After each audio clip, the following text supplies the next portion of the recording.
30 வருஷங்களாக தனக்கு ஏதோ சத்தம் கேட்டுக்கொண்டே இருக்குமா? 30 வருஷங்களா?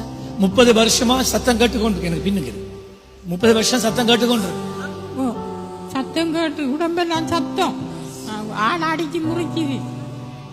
பசி வாரல, விருப்பம் வாரல. எங்க இருந்து வாரீங்க? கிண்ணியா கிண்ணியா கிண்ணியால இருந்து வாரீங்களா? தீர்த்து தாங்க எனக்கு எங்கேயும் தீர மாட்டேன். நீங்க எல்லா இடத்துலயும் போய் இருக்கிறீங்க, தீரல. இன்றைக்கு தீர போகுது. இயேசு கிறிஸ்துவில நீங்க நம்பிக்கை வச்சுங்கண்டா தீரும். இயேசு கிறிஸ்து நம்பிக்கை வச்சுதான் வந்திருக்கேன். சத்தம் கேக்குதுன்னு சொன்னீங்களே, உடம்பெல்லாம் தலையில சத்தம் கேக்குது, உசிரா துடிச்சு தெரியுது. பாத்தீங்களா? 30 வருஷமா உடம்பெல்லாம் ஒரு ஆள் இருந்து உடம்பெல்லாம் நடந்து தெரியுற மாதிரி சத்தம் கேட்டு கொண்டிருக்கான். சாப்பிட இயலாதான், நித்திர தூங்க இயலாதான்.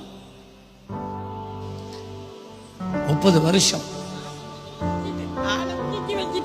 நீங்க இயேசுவை நினைச்சு கொள்ளுங்க.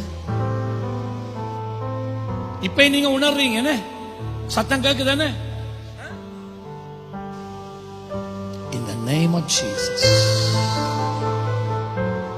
என்னோட எல்லாரும் சபையார் இணைந்து கொள்ளுங்க. In the name of Jesus.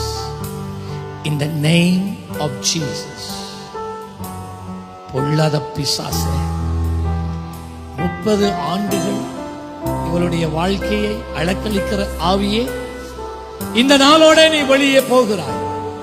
அபிஷேகம் இந்த பிசாசின் முகத்தை முறிக்கிறது. இந்த சரத்தில் நீ இனிமேல் வெளிப்படுவதில்லை. இனிமேல் இவள் உன்னை உணர்வதில்லை. பசி உண்டாகிறது, விடுதலை உண்டாகிறது.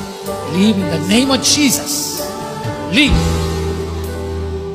அம்மா பாருங்க, இப்ப நீங்க சொன்னீங்க உடம்பெல்லாம் கேட்க மாட்டேன். உடம்புல கேக்குதா? தலையில மட்டும்தான். உடம்புல கேட்டதெல்லாம் போயிட்டு 30 வருஷம்